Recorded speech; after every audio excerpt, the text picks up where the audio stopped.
Olá, amigos. Estamos iniciando mais um programa, O que diz Kardec. Hoje, como sempre, conosco, Milton Filipelli. Tá bem, Milton? Bem. Eu aproveito para saudar a todos com o meu abraço fraternal. Milton, como sempre temos feito, vamos atender aqui um e-mail que recebemos pedindo esclarecimento sobre o que a doutrina espírita diz sobre essa questão. Alguns médiuns cobram pelos seus trabalhos mediúnicos. O que diz Kardec sobre isso?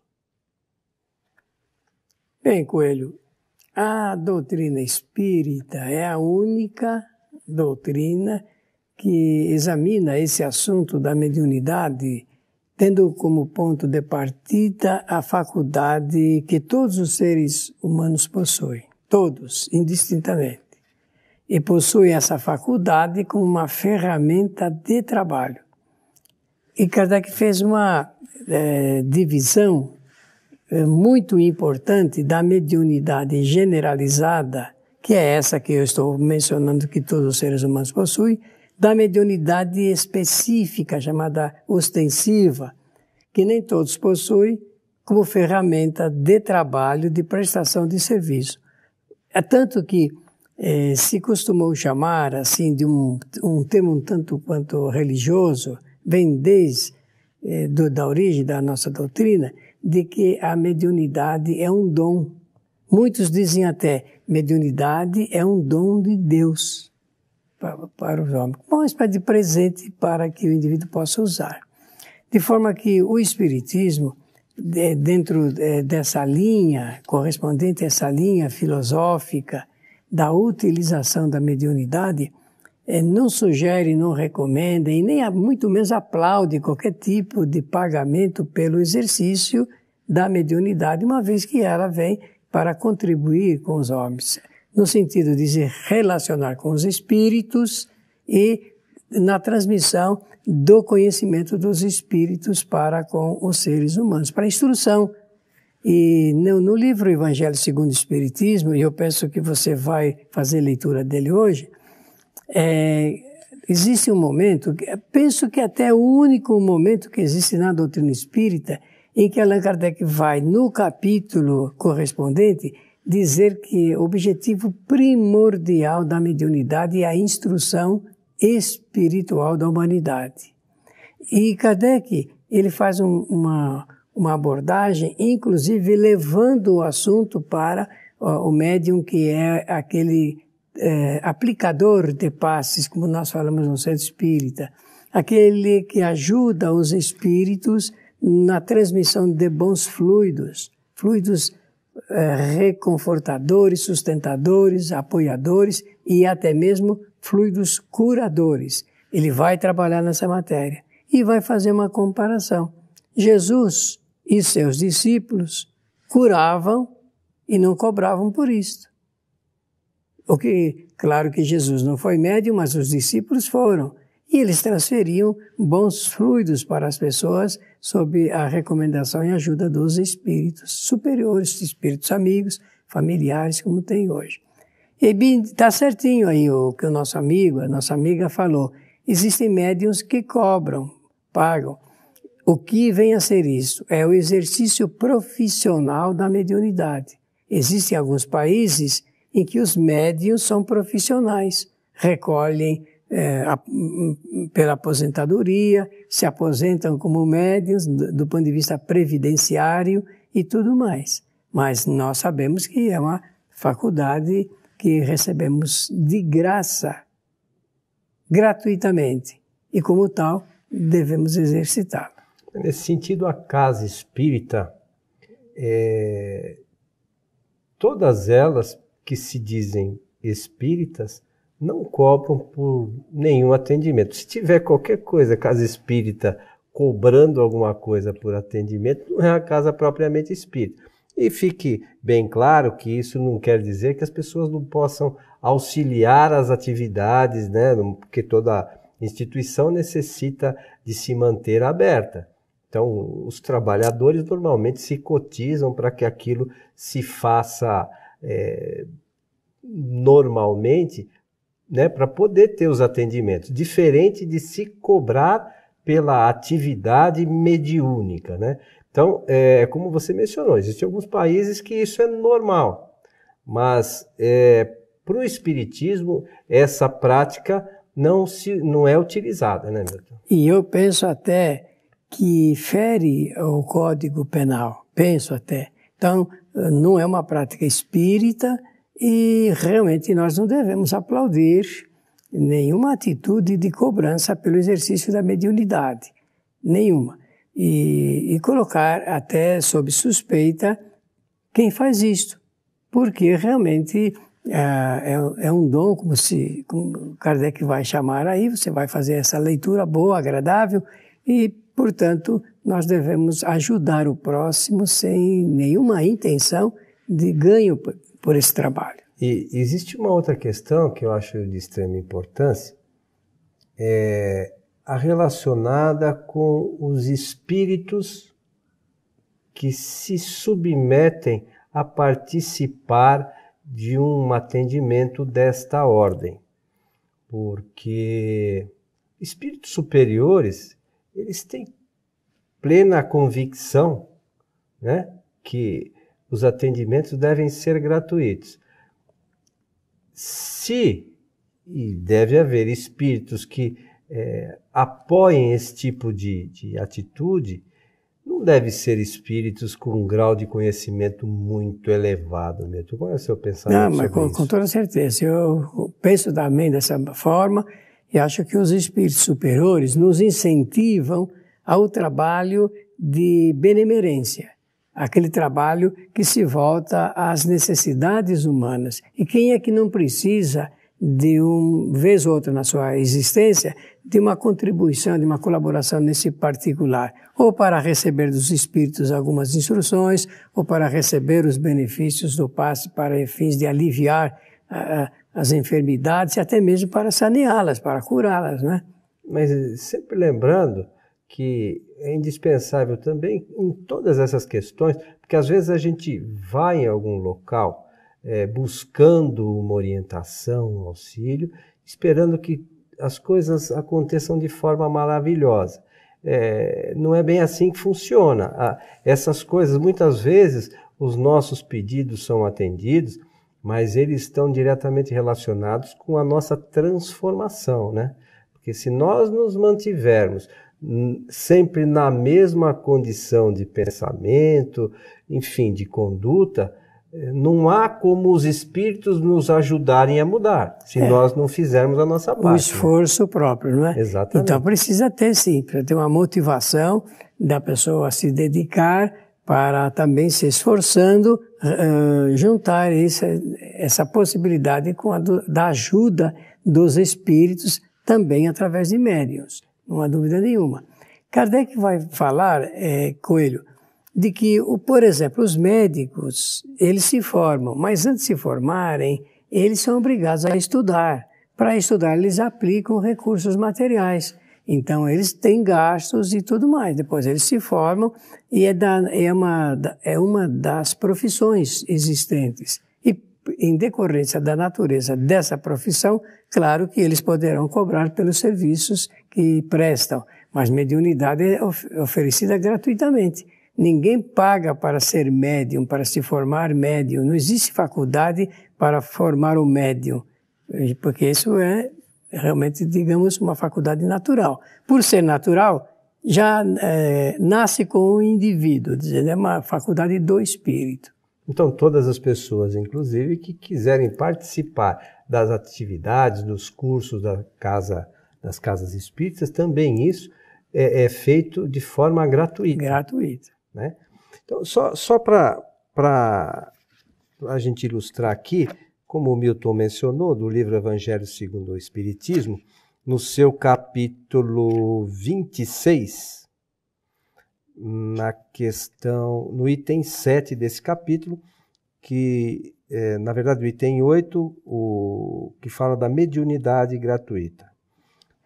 Todo aquele que conhece as condições nas quais os bons espíritos se comunicam, sua repulsa por tudo o que seja do interesse egoístico e que sabe quão pouca coisa é preciso para os afastar, não poderá jamais admitir que os espíritos superiores estejam à disposição de qualquer um que os chamasse a tanto por sessão, né? É o que falamos há pouco. O simples bom senso repele um tal pensamento. Não seria também uma profanação evocar a preço de prata os seres que respeitamos ou que nos são caros? Sem dúvida, pode-se assim ter manifestações, mas que poderia garantir-lhes a sinceridade é que também nós mencionamos, né? Os espíritos levianos, mentirosos, espertos e toda a multidão de espíritos inferiores, muito pouco escrupulosos, vêm sempre e estão sempre prontos para responder às questões que se lhes pergunta, sem se importarem com a verdade. Então são questões extremamente importantes, né, Milton, para que a gente reflita nesse sentido. E se a gente souber que a mudança depende da nossa conduta, pagando ou não pagando, ela vai se dar se a gente mudar. Com o detalhe de que os bons espíritos se afastam quando eles percebem qualquer tendência para o mercantilismo, para o comércio da mediunidade.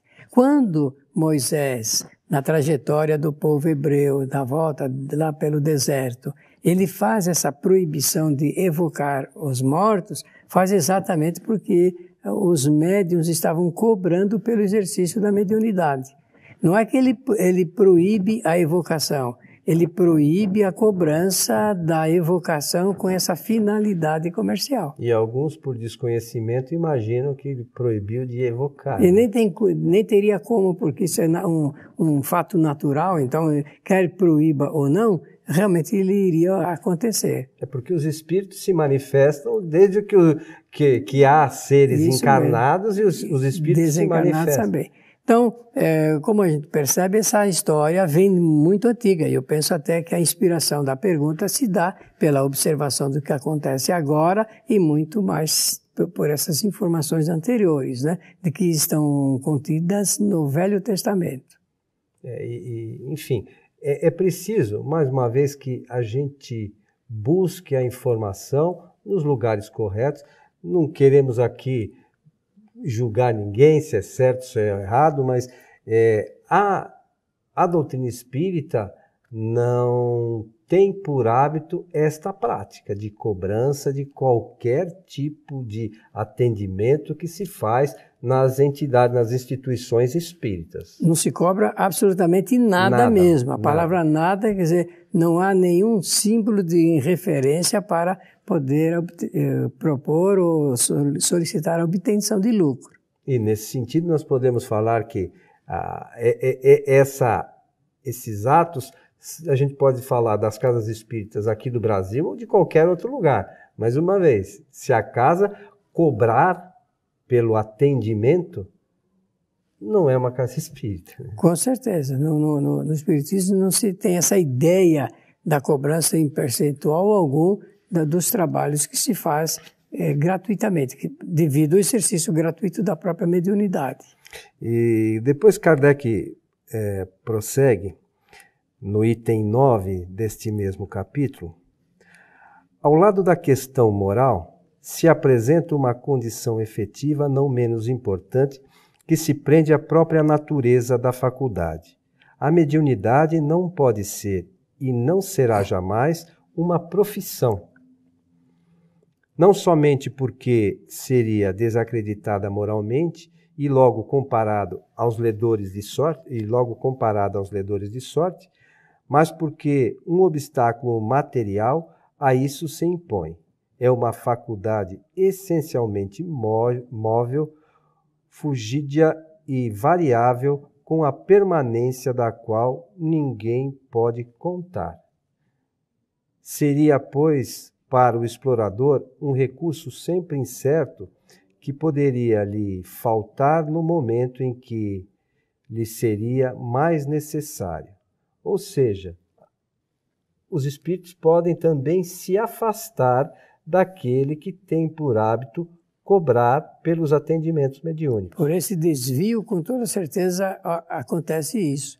E não é raro o médium ficar sem poder dar atendimento e provimento ao seu trabalho, desde que ele não conte mais com a ajuda dos espíritos. Aí diz ainda o seguinte: outra coisa é um talento adquirido pelo estudo e pelo trabalho, como você mencionou há pouco do caso da medicina, e que por isso mesmo é uma propriedade da qual naturalmente é permitido tirar partido. Então, se eu estudei para tal profissão, não tem problema nenhum que a gente cobre pela atividade. Mas a mediunidade não é nem uma arte, nem um talento. Por isso, ela não pode tornar-se uma profissão. Interessante essas... Veja o cuidado que o codificador teve de trabalhar esse assunto, de escrever sobre a matéria, de publicar sobre isso. E apesar de tanto zelo, tanta vigilância, nós vimos que no mundo, não dentro do meio espírita, é bem verdade, mas não atenderam a essa posição, essa orientação que ela é definitivamente, digamos, como parte de uma doutrina. Mas nós respeitamos as posições de todas as pessoas, né? Hoje ainda uma parcela muito pequena da população tem conhecimento do espiritismo, sobretudo das obras fundamentais da codificação espírita, e aqueles que têm interesse poderão fazê-lo, além da obra O Evangelho segundo o Espiritismo, nos outros 4 livros fundamentais, né, Milton? O Livro dos Espíritos, o Livro dos Médiuns, a Gênese e o Céu e o Inferno. E com essas obras, o que se propõe em termos de doutrina realmente é o esclarecimento humano. O esclarecimento não começa só na idade adulta, começa na idade juvenil, na adolescência e na infância.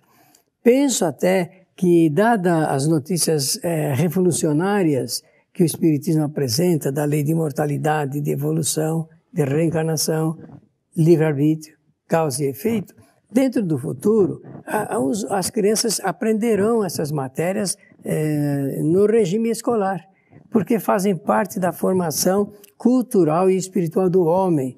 O indivíduo saber que é imortal, que está em processo de evolução, que reencarna tantas quantas forem necessárias, às vezes até atingir a perfeição relativa, que todos vivemos sob o império das leis do livre-arbítrio, do direito que dá liberdade de pensar, de falar e de agir, mas que está na correspondência com a lei de efeitos das causas produzidas anteriormente. Veja que maravilha, realmente é esse conjunto de informações novas que a doutrina traz, pouco mais de 150 anos, e que com certeza vai contribuir para a formação de uma geração muito mais consciente, muito mais responsável, até mesmo nesse assunto ligado com a mediunidade como prestadora de serviços. Eu acho que é importante ressaltar que Kardec não fundou algo novo.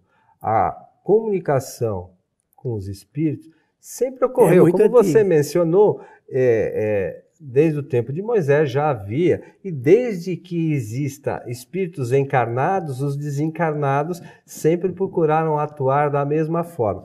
No nosso planeta e em outros também, né, meu? Com certeza, planetas de provas e de expiações. Com certeza, a gente precisa colocar um pouco de atenção nesse particular. Tudo isso já acontecia com a humanidade. Agora, a doutrina, ela é nova e revoluciona o conceito antigo que o homem tem.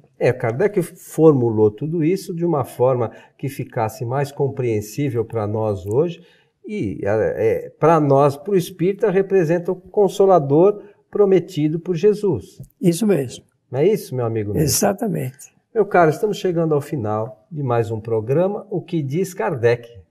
O que diz Kardec vem iluminar a nossa consciência. Pela atenção, os nossos agradecimentos e o nosso abraço fraternal.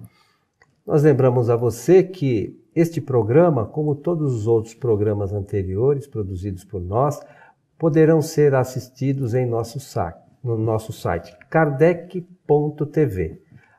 Você encontrará neste site vasto número de programas, todos eles ligados à doutrina espírita e às bases fundamentais trazidas por Allan Kardec. Um nosso abraço e até o nosso próximo encontro.